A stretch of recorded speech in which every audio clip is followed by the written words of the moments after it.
نستعينه ونستغفره ونعوذ بالله من شرور أنفسنا ومن سيئات أعمالنا من يهد الله فلا مضل له ومن يضلل فلا هادي له.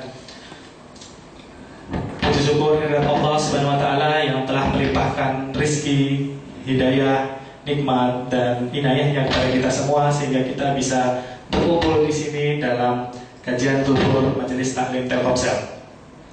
Tidak lupa sholawat beriring salam semoga senantiasa tercurahkan ke junjungan kita Nabi besar Muhammad SAW yang telah menjadi perantara akan datangnya hidayah ke hati kita. Juga semoga sholawat beriring salam senantiasa tercurahkan ke keluarga beliau, sahabat-sahabat beliau, serta umat beliau yang tetap berpegang teguh kepada sunnah beliau. Menyambut bulan Ramadan 1434 Hijriah, Majelis Taklim Telkomsel akan melaksanakan beberapa kegiatan, di antaranya satu, kajian zuhur setiap hari kerja seperti yang akan kita laksanakan hari ini. Kemudian kedua, kajian muslimah setiap hari Jumat. Ketiga, buka puasa bersama Panti Asuhan pada tanggal 31 Juli 2013. Yang keempat, takjil on the road setiap Jumat. Dan paket sedekah du'afa yaitu infak bapak atau ibu untuk dijadikan paket sembako dan paket sholat dengan besaran 100.000 per paketnya.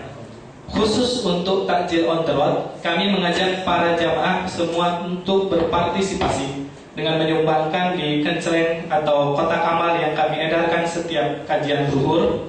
Laporan pemasukan akan kami umumkan setiap harinya sebelum kajian zuhur dimulai. Sebelum kita mulai kajian zuhur hari ini, kita simak pembukaan yang akan dilakukan oleh Mas Palatean sebagai Ketua Panitia untuk acara kegiatan Ramadan Majelis Taklim Telkomsel. Kami persilakan.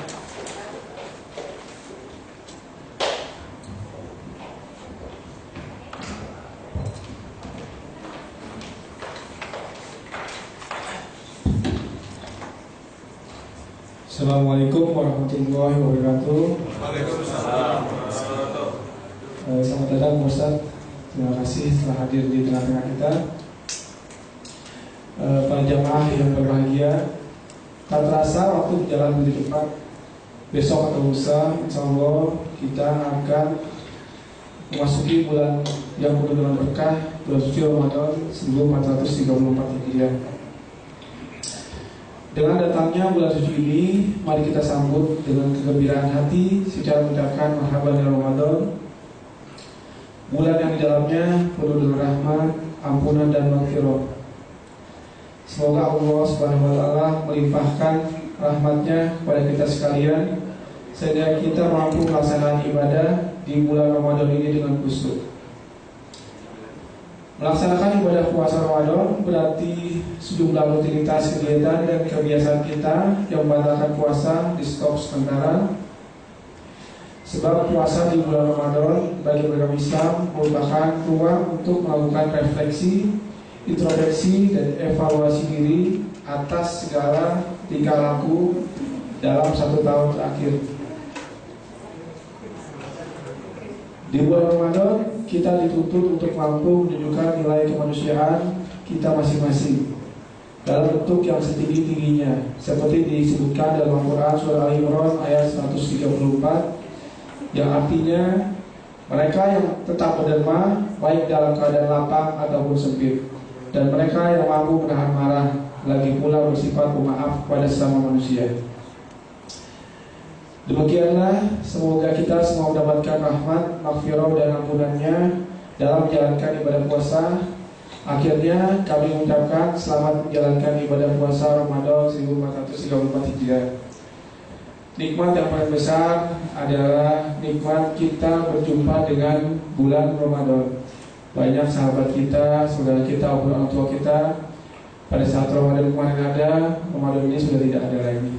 Itu nikmat yang besar yang kita harus maksimalkan. Berhubung Ustaz sudah datang, waktu dan tempat kami persilakan. Assalamualaikum warahmatullahi wabarakatuh.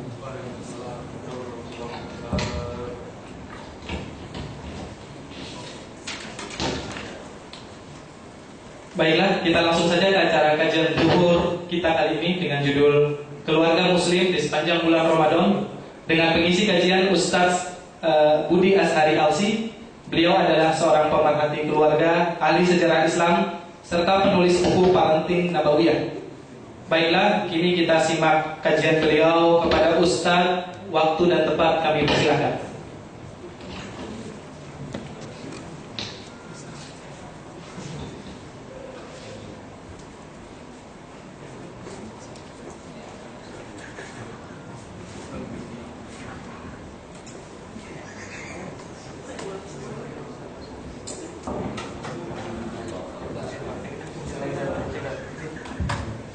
Bismillahirrahmanirrahim. Assalamualaikum warahmatullahi wabarakatuh.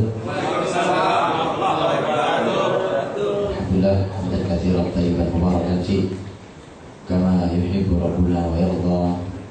Alhamdulillah alladzi bi ni'matihi tatimmu shalihat. Asyhadu an la ilaha illallah wahdahu la syarika lahu wa asyhadu anna Muhammadan abduhu wa rasuluh. Allahumma shalli wa sallim wa barik wa an'im ala sayyidina Muhammadin wa ala alihi wa sahbihi ajma'in. Rabbana hab lana min azwajina wa dhurriyyatina qurrata a'yun waj'alna lil muttaqina imama. Allahumma barik lana fi Sya'ban wa ballighna fi Ramadan. Allahumma arina al-haqqa haqqan warzuqna ittiba'ah wa arina al-batila batila warzuqna ijtinabah. Allahumma ati nufusana taqwaha wa zakkiha anta khairu man zakkaha anta waliyuha wa maulaha amma ba'd. Sesuatu yang dirahmati Allah Subhanahu wa taala, saudara seiman. Alhamdulillah siang hari ini kita ada di mungkin penghujung bulan Sya'ban, karena nanti sore tepatnya lepas maghrib sidang isbat akan dilakukan oleh Kementerian Agama. Walaupun Indonesia masih memerlukan Menteri Agama yang ngerti agama dan Menteri Agama yang berani memutuskan dengan agama. Itu Indonesia masih perlu, karena sampai hari ini mengurus tanggal 1 Ramadan dan 1 Syawal saja nggak bisa. Dan itu hal paling sederhana dalam konsep Islam, ada dan paling sederhana. Dan masyarakat akhirnya bingung, dan mulai hari ini, bahkan mulai kemarin, SMS saya mulai error, mulai masalah, ya itu efek dari ustaz-ustaz itu, ya, yang mengatakan bahwa perbedaan pendapat umatku adalah rahmat. Nah itu, pada itu hadis lemah sekali. Salah satu yang mendapatkan resiko dari hadis itu adalah saya. Buktinya SMS saya mulai masalah, ya, karena pertanyaan orang satu, Ustaz kapan tanggal 1 Ramadan? Gitu. Jadi bayangkan sebuah negeri sebesar ini. Ini belum nanti kalau ada lagi SMS dari teman saya, karena beberapa tahun lalu atau tahun sebelumnya saya dapat SMS dari teman-teman saya, satu dari Australia, satu dari Singapura. Kalimatnya gak enak dengannya, hampir mirip kalimatnya. Nanti ini apa gak malu negeri muslim gak bisa bersatu, kami negeri kafir bisa bersatu. Gak enak dengannya, betul itu kalimatnya. Yang kalau yang Singapura memang teman anak Singapura asli, kalau yang Australia adalah teman anak Indonesia yang tinggal di Australia. Teman-teman dari Allah Subhanahu wa taala. Sudah lupakan itu, ya. Jelas 1 Ramadan dimulainya ketika hilal dilihat. Baik, kita akan membahas hari ini tentang keluarga muslim sepanjang Ramadan. Ini materi baik bagi yang sudah berkeluarga, bahkan sudah punya keturunan, ataupun yang masih berencana dan sampai sekarang belum jelas kapan waktunya. Ini materi cocok, insyaallah nggak ada masalah gitu ya, nggak usah berkecil hati. Toh Ramadan masih ada kesempatan 1 atau 2 hari lagi bagi yang mau berumah tangga, silakan ya, 1 atau 2 hari lagi masih ada waktunya. Insyaallah masih cukup waktunya, dan karena nanti kita ada pembahasan 1 poin yang kalau cukup waktunya itu yang nggak nikah nggak paham, yang belum nikah nggak paham. Makanya mumpung ada 1 atau 2 hari lagi belum Ramadan, yang mau nikah silakan. Insyaallah kalau masih buka belum itu ya, belum itu. Baik, jadi saya nggak tahu sampai jam berapa. Ya, sampai 5 menit sebelum maghrib ya. Bisa 1:05 jam saya. Mungkin istirahat jam 1 ya. 1:15 setelah saya selesai atau ada tanya jawabnya? Termasuk ya, baik. Jam 12 selesai. insyaallah. Jam 1 selesai insyaallah. Nanti tanya jawabnya kita buka beberapa menit. Baik. Teman-teman dirahmati Allah SWT, ini kalau orang melakukan perjalanan, siapa yang tidak baik persiapannya akan tidak istimewa perjalanannya. Sayangnya saya ketemu Anda semua ini di 1 atau 2 hari sebelum Ramadan. Seharusnya saya ketemu Anda bulan Rajab kemarin. Karena persiapan Ramadan itu dari Rajab, Sya'ban, baru masuk Ramadan. Begini, orang yang tidak baik persiapannya, masalah perjalanannya. Gampang ilustrasinya, ya. Kalau kita semua mau pulang kampung, ya persiapannya panjang. Dari merencanakan, nyari tiket, apalagi kalau masa-masa peak begini ya, liburan, semua mahal, sudah jauh-jauh hari, panjang. Persiapannya panjang. Tapi kalau persiapannya mendadak, tiba-tiba hari ini harus pulang, bahkan belum sempat pulang ke rumah, pokoknya dari kantor langsung harus pulang ke kampung. Ya, itu sendiri masih enak. Kalau Anda harus bawa keluarga, bawa anak kecil, nah itu lebih ribet lagi, ya. Maka itu yang tidak baik persiapannya akan masalah perjalanan. Ada saja ini masalah perjalanan, namanya juga orang tidak siap. Atau kalau kita punya kendaraan, mobil, motor, kemudian itu mobil itu sudah seminggu gak dinyalain, ya, karena emang kita tinggal dan gak dipanas-panasin juga gitu. Begitu dinyalakan, gak pakai lama langsung kebut 100 km per jam. Kira-kira itulah Ramadan kita. Gak ada persiapannya, gak apa, tau-tau ngebut, kan tau-tau bangun sebelum subuh, padahal sebelumnya gak pernah bangun subuh. Jangan bangun sebelum subuh, ya. Karena Ramadan harus bangun sebelum subuh. Nah, kita gak pernah siap itu. Makanya begitu hari pertama Ramadan, kantor menjadi tempat tidur yang indah, ya. Semua tidur. Nah, duhur saat yang tepat untuk tidur siang, karena itu memang sunnah Nabi SAW, ya. Tapi kemudian keadaan jadi santukan, maka tidak siap. Mesin kita mati, dinyalakan langsung dikebut. Puasa sunnah juga hampir gak pernah, ya, selama setahun, kemudian tiba-tiba harus puasa sebulan. Bayangkan itu. Bayangkan tidak siapnya kita. Ya, kita di hari biasa baca Quran tidak pernah, gitu, tiba-tiba harus membaca Quran sehari 1 juz. Kita ngaji kalau sempat, kadang-kadang bahkan gak sama sekali. Sekarang setiap hari harus ngaji. Itu banyak tidak siap. Akhirnya namanya tidak siap, maka perjalanan masalah dan hasil pasti akan masalah. Nah, ini yang ya, walaupun kita bertemunya tinggal sehari atau 2 hari sebelum Ramadan, mudah-mudahan bisa direncanakan untuk kita dan keluarga kita. Dia rencanakan nanti masih ada nanti pulang ke rumah malam, ya, atau sore nanti bisa diskusi dengan keluarga masing-masing, dengan pasangannya, dengan anaknya, dengan cucunya, bagi suaminya cucu. Ya, yang belum nikah ya diskusi sama dirinya sendiri, nasib namanya juga sendiri, atau minimal bagaimana caranya. Yang penting adalah kita menyiapkan diri untuk Ramadan kita. Baik, makanya kayaknya Rajab Sya'ban seharusnya, tapi karena ini sudah lewat, ya kita lewati. Ya, kita mulai dari sini. Rasulullah SAW itu puasanya hanya 9 kali, 9 Ramadan, tapi yang sebentar itu sangat istimewa. Kita ini Ramadan sudah berapa kali? Ya, saya kira kalau di usia-usia kita ini sudah lebih banyak dari Rasulullah SAW, betul ya? Sudah lebih banyak dari Rasulullah SAW. Kenapa Rasulullah hanya 9 kali? Karena memang perintah wajib puasa Ramadan itu baru turun tahun 2 Hijriah. Tahun 2 Hijriah itu baru turun, dan Rasulullah tahun 11. Rasulullah tahun 11 Hijriah itu tidak sampai bulan Ramadan. Rasulullah bulan Rabiul Awal, seperti beliau lahir. Maka Ramadan terakhir nanti berarti tahun 10. Nah, 2 sampai 10 itu 9 kali. 9 kali beliau Ramadan, tapi istimewa. Ya, kita ini sudah berpuluh kali Ramadan. Kalau saya umurnya 38 gitu ya, kemudian umpamanya saya balik umur 15, gampang-gampangnya, maka paling tidak saya sudah lebih dari 20 kali Ramadan saya.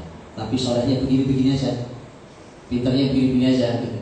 Ini ada yang salahnya, mesti ada yang salah.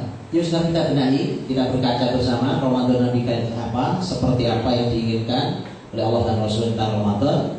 Pertanyaan yang kedua adalah kapan kita mau berubah. Gitu.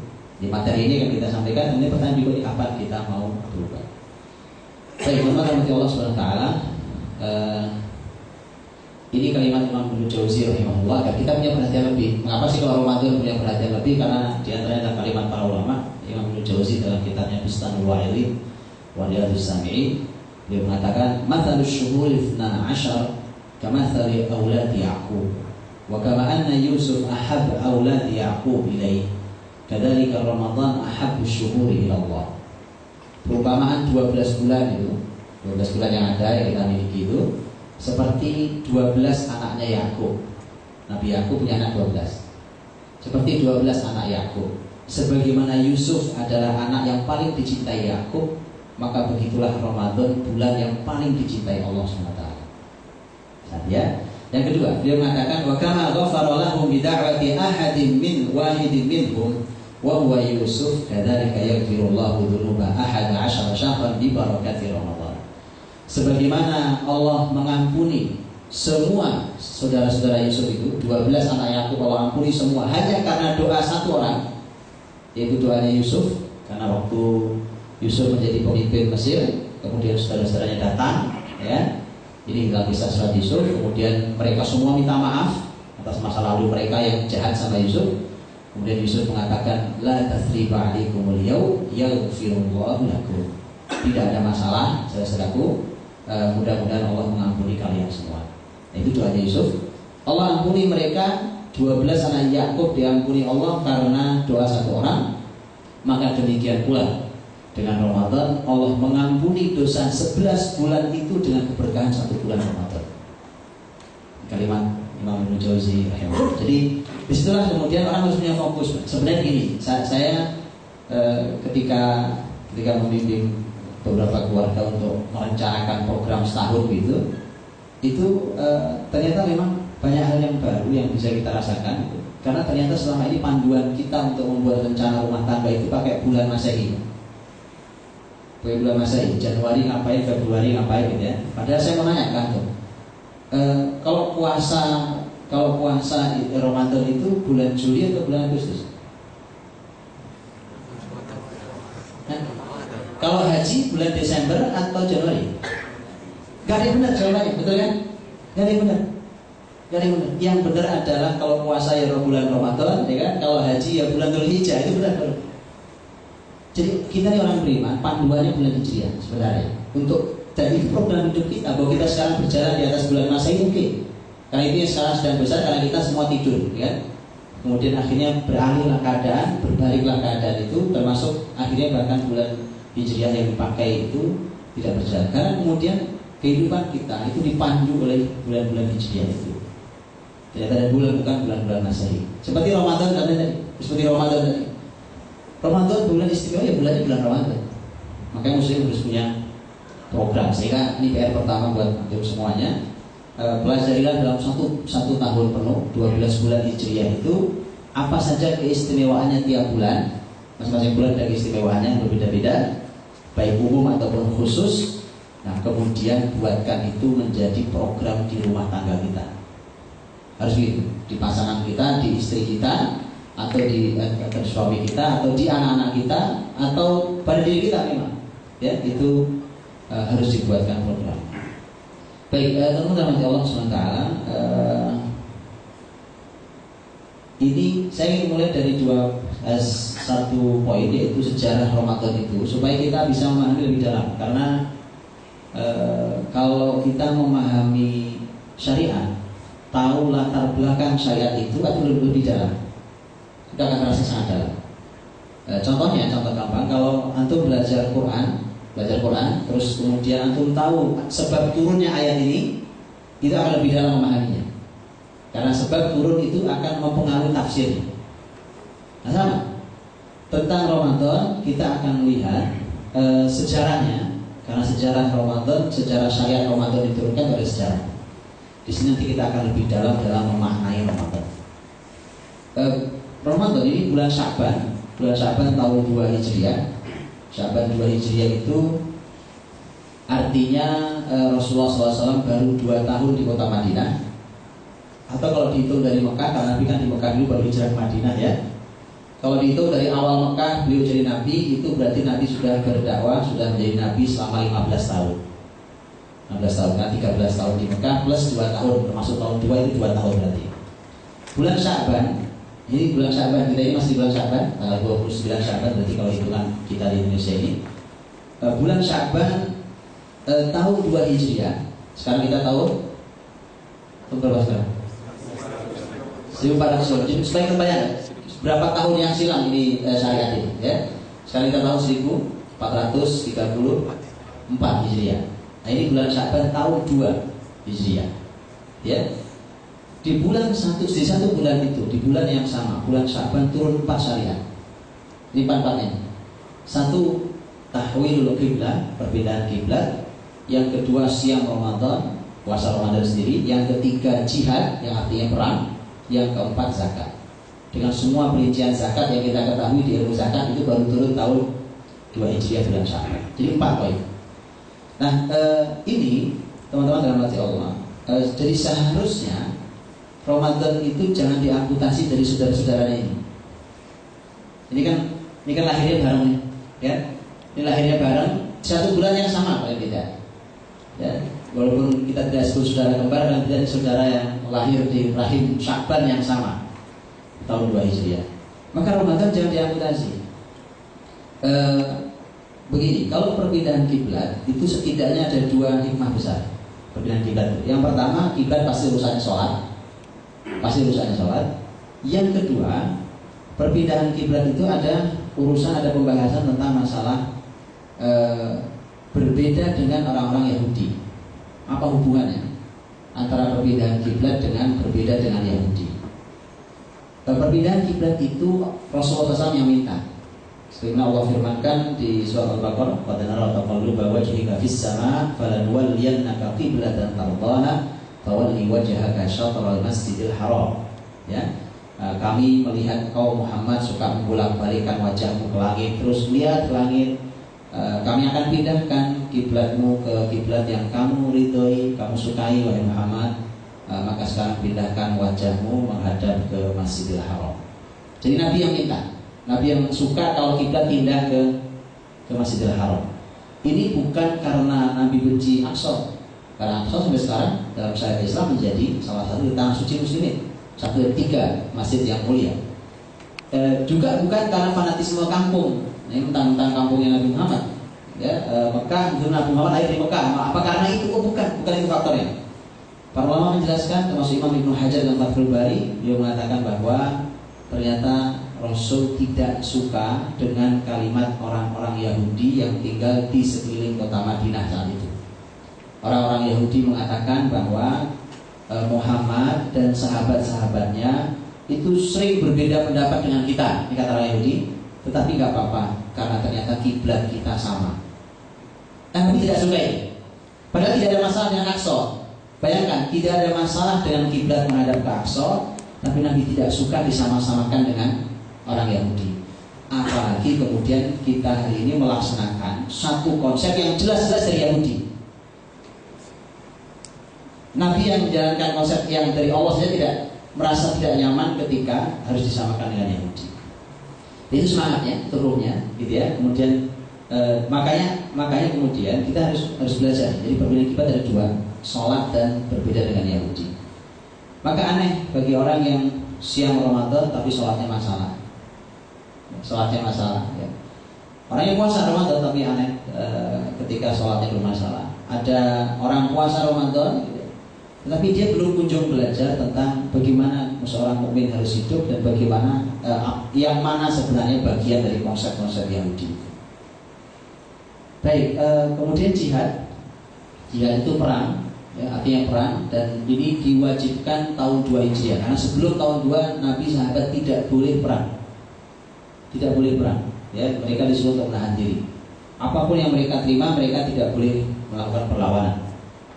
Kemudian zakat, ya, melaksanakan zakat. Zakat mulai dihitung dan itu mulai Ramadan itu ada zakat fitrah, dan kemudian nanti ada zakat mal yang haul atau setahun dalam aturan yang kita pahami. Baik, teman-teman dan mati Allah. Ini 4 poin ini saja itu kalau kita turunkan dalam program di rumah kita jadi. Ya, bagaimana membuat program di rumah? Saya berikan contoh. Ketika bicara tentang masalah perbedaan kiblat, itulah kita bicara sholat, ya, bicara sholat. sudah, berarti harus dijaga betul dengan baik sholatnya. Kita di rumah tangga kita sepanjang Ramadan ini laksanakan sholat dengan cara terbaik. Laki-laki ya ke masjid berjamaah gitu, di awal waktu atau tepat waktu di awal waktunya, itu sholat terbaik. Kemudian nanti ada sholat sunnah yang mengiringinya, lakukan itu. Maka ini adalah cara sholat terbaik. Mari kita lakukan itu, buatkan program komitmen itu di bulan Ramadan yang mumpung hati terbuka. Dan biasanya ibadah lebih ringan. Bulan Ramadan ibadah bisa jauh lebih ringan. Nah, siang Ramadan kita jalankan terus dengan baik, itu sudah kita jalankan puasanya. Jihad itu kan perang. Di Indonesia alhamdulillah tidak ada perang. Perang itu tidak boleh diharapkan. Nabi sendiri yang mengatakan la tatamannau liqa'al adu. Kata Nabi, jangan kalian berharap bertemu musuh, jadi nggak boleh. Orang yang masalah, yang penyakit itu nggak boleh. Wa idza laqitumuhum fathbutu. Tapi kalau kalian ketemu betul dengan musuh, tidak boleh lari. Harus teguh, tidak boleh lari. Itu Islam. Tidak boleh cari masalah, tapi kalau ketemu tidak boleh lari. Karena kita tidak ada perang di sini, maka kita harus mengaitkan diri dengan perang. Nah, gimana caranya? Mengaitkan diri dengan perang itu harus dibuatkan program di rumah kita. Dibuatkan program di rumah kita, di kita dengan pasangan kita, dengan anak kita. Gimana cara mengaitkan dengan perang? Ya. Sekali lagi tidak ada perang dan tidak boleh cari masalah. Kalau boleh perang di sini, tidak ada perang. Ya, orang bersyukur tidak ada perang, karena perang itu sesuatu yang pasti tidak disukai oleh anak manusia. Allah berfirman, kutiba alaikumul qitalu wa huwa kurhul lakum. Diwajibkan pada kalian perang, padahal kalian tidak suka. Kalian tidak suka dengan perang. Kita tidak ada yang suka perang, gitu ya.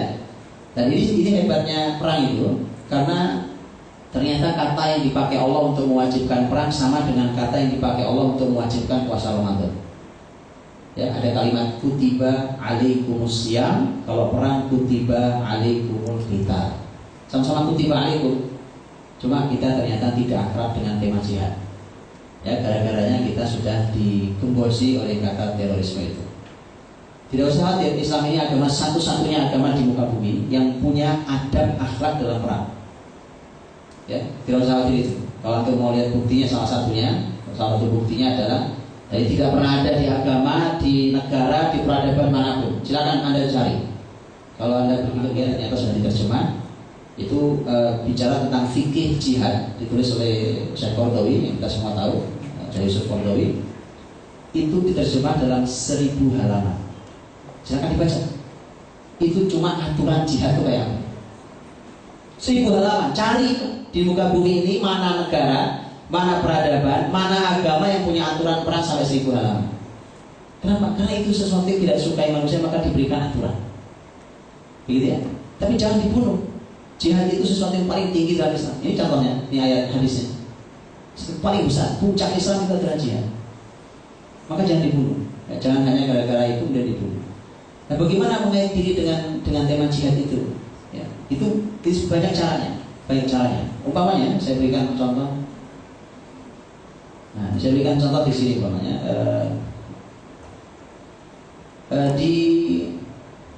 Ini dalam sirah Nabawiyah, dalam sejarah Nabi SAW, di mana ketika kita membahas tentang Ramadan, ya, Ramadan pertama Nabi tahun 2 Hijriah itu ada perang, ada jihad, perang Badar.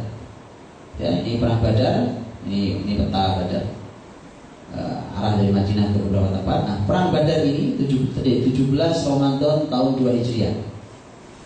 Ya, 17 Ramadan. Di Ramadan pertama terjadi perang besar pertama bagi muslimin, dipimpin langsung oleh Rasulullah SAW berhadapan dengan orang-orang kafir Quraisy. 17 Ramadan kita lagi ngapain di sini? Nuzul Quran. Antum yakin Quran turun di tanggal 17 Ramadan? Yakin?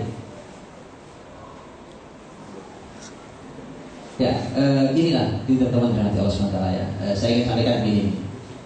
Bagaimana kita menjalankan sesuatu yang kita tidak yakin. Antum ini kerja di sini, ya kan? Mustahil antum mau menjalankan program setahun ini tanpa sebuah keyakinan. Atau dipompa di awal tahun kan? Atau di akhir tahun untuk dimotivasi agar yakin untuk menjual produk, untuk apa, memilih sesuatu ini. Aneh urusan dunia dibuat keyakinan sehebat itu. Trainingnya berkali-kali, sementara dalam urusan agama kita ragu tapi kita yakin, kita jalankan. Tanpa keyakinan kemudian kita berjalan. Nah, ini contoh.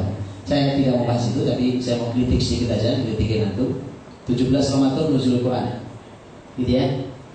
Di ayat di surat Al-Baqarah yang 185 tentang bulan Ramadan, Syahrul Ramadan alladzi unzila fihi Quran. Bulan Ramadan diturunkan padanya Quran, gitu ya. Kemudian ke ayat-ayat yang lain, di antaranya ayat yang juga kita hafal, Inna anzalnahu fi Lailatul Qadar. Apa artinya? Sungguh kami turunkan Quran pada Lailatul Qadar. Baik, Quran turun berarti pada Lailatul Qadar. Pertanyaannya adalah, Lailatul Qadar itu oleh Nabi diperintahkan untuk dicarinya tak kapan? Tanggal berapa Ramadan? 10 hari terakhir. Baik, Nabi mengatakan iltamisuha fil ashril awakhir. Carilah di 10 hari yang terakhir. Bukankah menjadi simpel sekarang memahaminya? Apakah 17 Ramadan sudah 10 hari terakhir? Oh, ternyata kita orang cerdas, Pak. Tapi dalam beragama tidak cerdas. Kamu sudah sekali memahami betul? Ayatnya semua kita hafal. Saya baca tadi hafal bukan? Antum hafal inna fil lailatul qadar hafal. Antum juga tahu bahwa syahrul Ramadan alladzi unzila fil Quran. Kamu sudah memahami ya? Antum juga sering mendengar bahwa Rasulullah SAW yang mengatakan carilah Lailatul Qadar di 10 malam yang terakhir. 17 Ramadan belum 10 malam yang terakhir. Cuma kritikin aja, coba antum belajar. Terus setelah belajar, kita teruskan belajar karena ternyata apa yang dipahami nasional turun-temurun dari nenek moyang sampai sekarang belum tentu benar. Paham itu? Maka teruslah belajar, ya, cuma kritik-kritik saja. Biar pada bangun. Baik, kembali pada pembahasan Ghazwatul Badar, perang Badar itu. Perang Badar Ramadan tahun 2 Hijriah. Kemudian yang satu lagi ini adalah Fathu Makkah, penaklukan kota Mekah tahun 8 Hijriah di bulan Ramadan. Ya, di bulan Ramadan tahun 8 Hijriah. Ini teman-teman rahmati Allah SWT. Ini dua-duanya kemenangan besar, tapi yang lebih besar adalah ini Fathu Makkah. Karena Allah berfirman di surat Al-Fath, Inna fatahna laka fatham mubina. Masya Allah, aku hafal semuanya, gitu ya. Itu bicara tentang Fathu Makkah. Di antara kemenangan terbesar itu adalah Fathu Makkah. Jadi sepanjang 23 tahun sejarah Nabi Muhammad SAW menjadi Nabi, itu kemenangan terbesarnya adalah Fathu Makkah. Itu terjadi Ramadan. Jadi perang besar pertama bulan Ramadan, perang besar yang menjadi kemenangan terbesar juga terjadi Ramadan. Sekarang itu bisa mudah, yang tadi saya sebutkan. Kalau mau mengaitkan keluarga kita dengan jihad, tadi kan jihad ya? Maka ini bisa disampaikan. Sampaikan cerita ini ke anak-anak, ya kan? Sini, mama, ayah mau cerita, kan? Habis sahur ngobrol sebentar, 5 menit, kita mau cerita tentang ini perang Badar nanti berseri ya. Oke. Tapi pertanyaannya apa yang mau diceritain? Kalau bapak ibunya nggak tahu perang Badar, ya? Sini. Ayah mau cerita tentang Fathu Makkah, kemenangan terbesar. Kemarin ayah ngaji, tapi ayah belum tahu ceritanya gimana. Ya sekarang gampang aja Pak. Sekarang buku banyak bisa dibaca, ya kan? Baca bareng aja. Kita tinggal minta maaf pada anak-anak, terus mengakui kesalahan dengan tulus. Mohon maaf nak, ayah bunda ini ya begini-begini doang, ya kan? Ya gara-garanya begini, kemudian kamu jadi cuma begini-begini juga. Ya. Maka dari itu mohon maaf, yuk kita baca bareng karena ayah bunda juga nggak tahu ceritanya. Ya, gak apa-apa ya, biar kamu lebih pintar dari ayah bunda. Nah gitu ya, jadi jangan sampai kita memunculkan ketidakadilan. Kalau Idul Fitri anak-anak suruh sungkem ke orang tuanya minta maaf. Tidak pernah orang tua minta maaf pada anaknya. Memangnya yang salah cuma anak saja ya, yakin benar orang tua tidak pernah salah ya, gak adil itu ketidakadilan yang dilestarikan. Tidak adil, saya protes itu. Orang tua punya salah banyak. Kita tidak pernah sempurna jadi orang tua. Kenapa kita minta maaf sama anak-anak kita ya? Minta maaf sama mereka. Mohon maaf ya nak, hanya begini ya ayah bunda udah ya sudah ilmunya agamanya sedikit, ngaji gak sempet ya begini lah. Jadinya mohon maaf kalau kamu cuma begini jadinya. Gak apa-apa. Dan kita memberikan contoh yang baik buat mereka. Baik, jadi mengenai jihad itu salah satunya dengan cara ini, salah satu saja. Salah satunya dengan ini. Apalagi kalau antum bisa mengait dengan dunia yang terjadi hari ini. Ya ini pelajarannya lebih tinggi lagi. Kalau ini kan tinggal baca sejarahnya, ambil pelajarannya selesai, gitu ya. Kalau antum bisa mengait dengan hari ini lebih dahsyat lagi. Umpamanya Mesir lagi bergolak, gitu ya. Mesir lagi bergolak. Ini saya cuma ingatkan bahwa jangan sampai membroadcast sesuatu yang antum tidak tahu ilmunya, ya kan? Media tidak jelas sumbernya. gitu ya. Jadi semua berhati-hati, jangan dibiasakan broadcast sesuatu ya, selain itu beritanya belum tentu benar ya. BBM itu sering error gara-gara kebanyakan broadcast ya. Jadi jangan sembarangan menyebar berita yang tidak jelas. Maka biasakan diri untuk melaksanakan ayat alladzina amanu in ja'akum fasiqun binaba'in fatabayyanu. Bagi orang beriman, kalau datang berita dari orang-orang fasik maka tolong diperjelas. Jangan mudah untuk menyebarkan sesuatu yang tidak jelas. Nah, kalau itu bisa mengait tema itu dengan tema yang sedang kita bahas itu, kemudian sampaikan, dan hari ini terjadi. Ini hanya mengulang sejarah yang telah lewat, sejarah jihad yang telah lewat. Andai begitu, tapi memang itu ilmunya lebih tinggi lagi. Saya kasih contoh umpamanya, jika ada beberapa teman-teman bertanya, kemudian saya kasih ya kalau SMS jawabannya selebaran bahkan susah ya. Saya kadang juga bingung kalau ditanya lewat SMS. Ini gimana jawabnya? Pertanyaan segede ini kan. Tapi oke lah. Saya kadang jawabnya dengan bahasa yang sederhana tapi susah dipahami juga. Akhirnya saya jawab ketika tanya tangsir, saya katakan bahwa belajarlah dari Nuruddin Zeki untuk Syam dan Mesir. Wah, udah bingung ngomong apa ini ya. Kenapa? Ya, itu jawab bagaimana saya? Ya, belajar dari Nuruddin Zeki. Nuruddin Zeki itu orang dalam sejarah Islam yang besar, orang hebat dalam kepemimpinan pemerintahannya, dan inilah orang yang melahirkan Salahuddin Al-Ayyubi. Ya, inilah gurunya Salahuddin Al-Ayyubi dalam banyak hal. Belajar dari dia dan seterusnya. Kalau kita bisa mengerti itu, kita kait anak kita dengan itu, anak kita hidup di zaman keemasan Islam dan hidup hari ini dengan menganalisa dari zaman yang telah lewat. Itu keren banget anak itu kalau itu, ya. Itu akan menjadi anak yang kokoh, teguh, cerdas segala macam. Baik, ini cara mengait. Makanya ya buat yang program. Itulah kita nggak ngerti ilmunya gampang, sudah saya bilang tadi. Ambil buku sejarah Islam, ya. Ambil buku sejarah Islam, baca bareng. Bapaknya kah baca, ibunya kah baca, ya kan? Anaknya baca, gantian nggak apa-apa. Yuk kita baca bareng-bareng. Nanti kalau kita mengerti, alhamdulillah. Kalau kita bingung bareng-bareng, ya kita cari jawabannya. Kita cari jawabannya. Mohon maaf nih nak, ayah juga nggak ngerti maksudnya apa ceritanya ya. Yaudah gini aja, besok kita cari jawabannya. Ya. Besok bapaknya lupa ya kan? Itu lupa, tanya lagi. Udah ketemu jawabannya ya. Waduh lupa. Nggak apa-apa namanya orang lupa ya, manusia ya. Tapi kalau lupanya sampai sebulan itu aneh. Ya ini mari kita belajar, cari terus ilmunya, sumber-sumber ilmu itu cari sampai Ramadan sangat istimewa. Itu mengaitkan kita dan keluarga kita dengan jihad tadi. Karena sekali lagi perang tidak ada, alhamdulillah tidak ada negeri ini. Maka begitulah cara mengait ini dengan tema jihad. Ini kalau saya kumpulkan ada 20 poin. Ini kalau aku baca di Sirah Nabawi akan ketemu tidak ada 20 poin. Semuanya Ramadan. Jadi Ramadan di Sirah Nabawi, Ramadan di sejarah Nabi Shallallahu Alaihi Wasallam. Yang saya sudah kasih keterangan, kesimpulan keterangannya, gitu ya. Umpamanya saya contoh. Ini juga cara kita untuk menjelaskan ke mereka. Ramadan, setiap Ramadan beda maknanya. Ya, setiap Ramadan beda maknanya. Kalau turun wahyu pertama Ramadan ya ini jelas gitu ya, wafatnya Ummunya Khadijah atau ketabahan Nabi Shallallahu Alaihi Wasallam dengan berbagai sejarah menimpa. Jadi Sariyah Saiful Bahar, ini ekspedisi pasukan pertama muslimin yang dipimpin oleh Sayyidus Syuhada Hamzah dan seterusnya. Ya, nanti sampai umpamanya di sini perang Badar, perang pertama tadi sudah kita bahas. Kematian Abu Jahal, Umayyah, Al-As bin Hisham.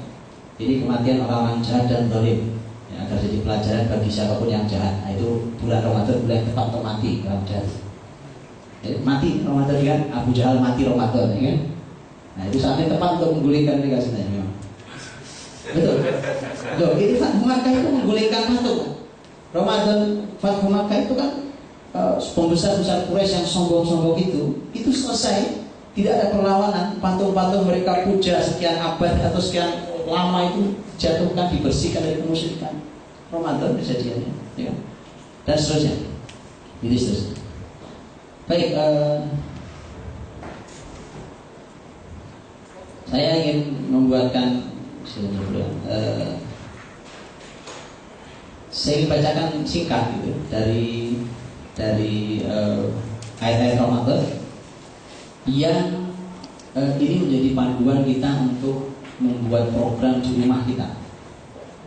Nah, jadi Ramadan sekali lagi jangan berjalan apa adanya. Udah Pak, tahun kemarin gini, sekarang gini lagi gitu ya, yang baru cuma kuenya atau menu sahurnya. Enggak, jangan hanya itu. Mari kita buatkan betul menu Ramadan ini, menu roh kita ini betul-betul selalu ada tambahan. Untuk memahaminya paling mudah adalah nanti Bapak Ibu bisa membaca sendiri, kemudian ambil hikmahnya di Al-Baqarah dari 183 sampai 187.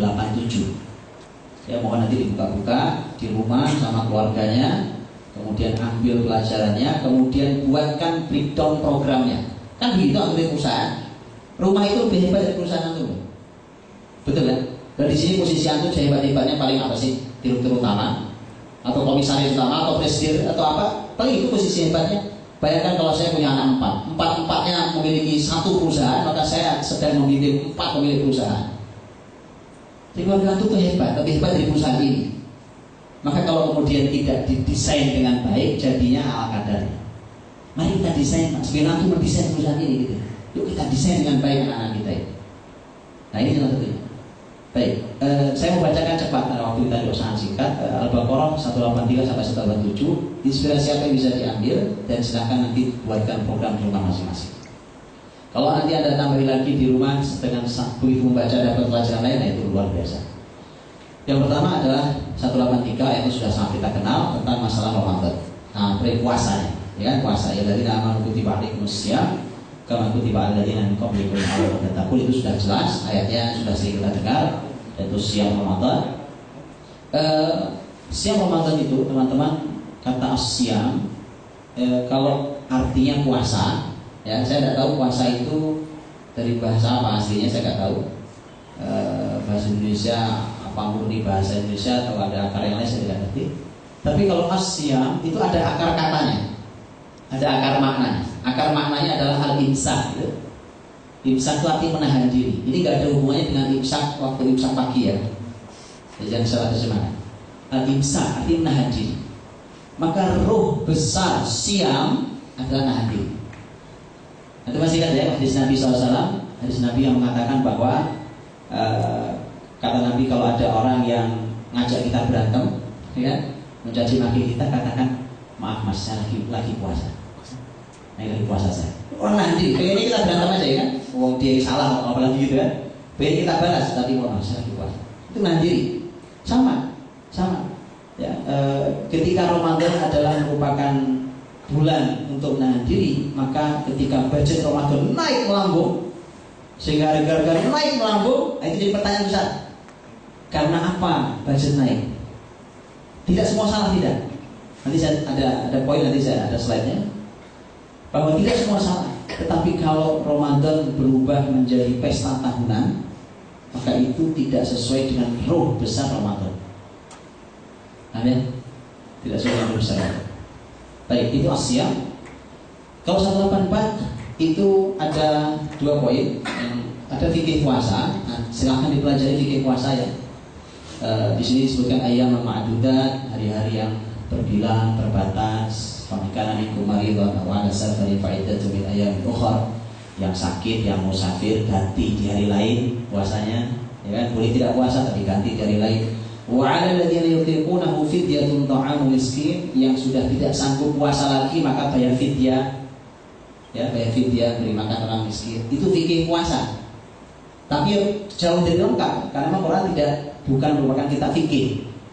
Tapi dia merupakan landasan fikih, maka pelajarilah fikih Ramadan.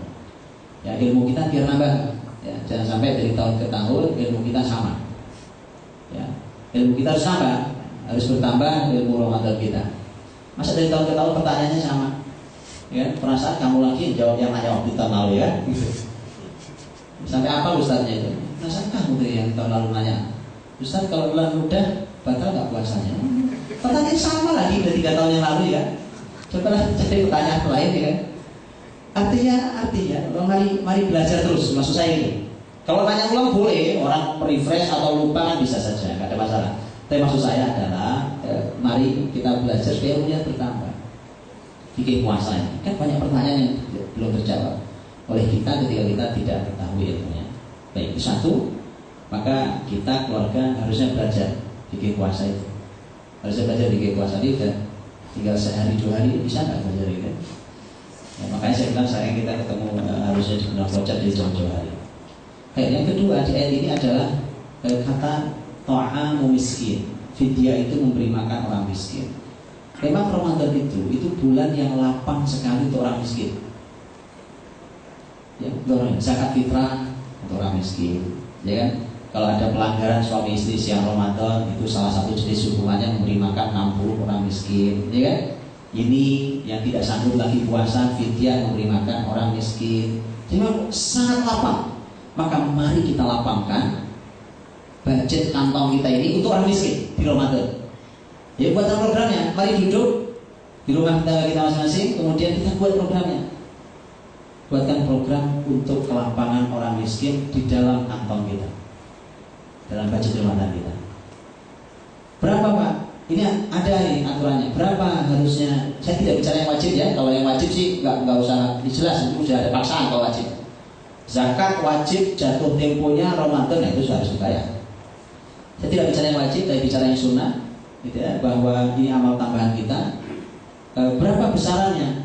Yang bagus sesuai tuntunan Nabi, sesuai dengan kalimatnya Abdullah bin Abbas radhiyallahu anhu, sahabat Nabi SAW. Beliau mengatakan, karena Nabi SAW ajwadan nas bil khair wa ajwad ma yakun fi Ramadan. Nabi orang yang paling dermawan pada kebaikan, dalam kebaikan Nabi sangat dermawan, dan Nabi lebih dermawan lagi di bulan Ramadan. Untuk itulah buat kita, mau berapapun budget yang mau Anda sediakan untuk orang-orang miskin, yang jelas harus lebih besar dari bulan-bulan yang lain. Itu masing-masing kita yang tahu. Siap ya? Disediakan ke lapangan. Jadi kalau ada yang sudah mengurutkan budgeting buat pulang kampung itu, saya minta selipkan itu budget untuk orang miskin, ya, untuk berbagi. Ini bulannya, Ramadan bulannya. Ya, baik, maka perhatikan orang miskin dan maka perhatikan ini. Jadi budgeting keluarga muslim di bulan Ramadan itu, yang pertama jangan rusak ruh al-imsak tadi saya cerita di depan tadi ya, ruh menahan diri, ruh besar siam jangan dirusak. Jadi kalau Ramadan adalah pesta tahunan itu kesalahan. Kalau naiknya budget gara-gara pesta tahunan itu salah fatal, ya. Tapi kalau budget itu naik karena dua hal ini dibenarkan dalam syariat. Yang pertama adalah berbagi dengan orang miskin, karena harus lebih banyak dari bulan biasanya. Kalau naik gara-gara itu sah, itu yang tadi diperintahkan ayat. Yang kedua, kalau naik karena budget kita naik karena untuk menyenangkan keluarga di hari Id, hari Idul Fitri, asal sesuai dengan kewajaran, dan jadi syaratnya dua ya, menyenangkan keluarga di hari Id. Satu, dia harus wajar. Ya, wajar. Seberapa sih Anda mau menyenangkan keluarga itu wajar, naik itu, tapi kenaikannya wajar. Yang kedua, yang penting dalam rangka menyenangkan itu tidak merusak Ramadannya. 2 poin. Karena kenapa ini sah legal dalam syariat? Ya, karena Nabi yang mengajarkan itu. Nabi yang mengajarkan tentang hari Id. Ya, hari Id itu hari di mana yaumu aklin wa syurbin wa dzikrin. Hari makan-makan, hari minum-minum, hari zikir. Makanya haram puasa Idul Fitri Adha ya. Karena kita disuruh pesta sama Nabi kan, makan minum ya. Makanya para ulama mengatakan disunahkan bagi kepala keluarga untuk melapangkan keadaan bagi keluarganya di hari Id. Sunnah. Jadi para ayah-ayah yang punya tanggung jawab itu, maka disunahkan untuk menyenangkan keluarganya di hari Id. Terserah mau pakai apa, dengan cara yang halal, yang penting wajar. Baik. 185 Syahrul Ramadan alladzi unzila fihi al-Qur'an. Ini bicara tentang Quran. Ya, bicara Quran itu singkat saja saya ingin katakan bahwa saya tidak mendorong, tidak mengiming-imingi Ramadan khatam Quran 10 kali enggak usah. Sekali saja. Khatam baca Quran sekali saja. Karena Rasulullah SAW pun kalau Ramadan mengulang hafalannya dengan Jibril hanya sekali saja.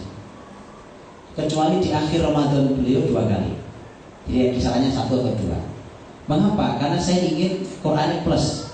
Jadi selain membaca, berikan tambahan plusnya. Apa plusnya? Plusnya kata di sini, hudan linnas, sebagai petunjuk bagi manusia. Quran itu fungsi petunjuk. wa bayyinatin minal huda wal furqan, sebagai penjelas dan pembeda. Petunjuk, penjelas, pembeda itu tidak bisa berjalan kalau tidak paham isi Qur'annya. Gitu ya? Tidak mungkin baca dan paham insya Allah asal ikhlas, tetapi kita tidak mendapatkan petunjuk karena tidak paham. Maka saya bilang, sudahlah, satu hari baca 1 juz, ya. Kalau mau dibagi gampang, bagi 5 sholat, ya. Itu gampang betul itu. Kemudian insya Allah akhir Ramadan sudah selesai 1 kali khatam. Tetapi tambahi program memahami Quran. Terserah mau cara yang mana Anda mau tempuh. Saya mau baca terjemahan Pak. Saya kasih contoh, banyak tahun lalu ada jamaah yang cerita ke saya bahwa saya 1 Ramadan lalu itu punya program menyelesaikan terjemahan Quran. Jadi saya baca dari awal sampai akhir terjemahan Quran. Saya nggak ngerti bahasa Arabnya, ya, kecuali bagi antum-antum yang paham bahasa Arab yang tidak akan terjemahannya. Ditargetkan, saya pahami, saya baca itu terjemahannya dan nggak ngerti belakangan nanti. Nah, gitu ada. Nanti ada yang berikutnya kan, baru tafsirnya. Nah gitu. Terus apa lagi yang lain? Itu seterusnya. Itu sangat menarik karena inilah yang diminta Allah agar Quran jadi petunjuk. Baik. Kemudian ini ada juga kalimat di sini, walitukmilul iddah walitukabbirullaha ala ma hadakum. Sempurnakan hitungan Ramadan, baru bertakbirlah pada Allah. Ya, takbiran. Beda apa tidak kata selesaikan dan sempurnakan? Beda kan? Selesaikan dan sempurnakan. Beda kan? Kalau saya sebut selesaikan Ramadan atau sempurnakan Ramadan, beda masalah. Beda. Mana yang lebih hebat, lebih kuat? Sempurnakan. Dan Allah memilih kata sempurnakan, bukan selesaikan. Dan ayatnya walitukmilul iddah, sempurnakan hitungan Ramadan itu. Bukan cuma sekedar selesai, bukan asal selesai.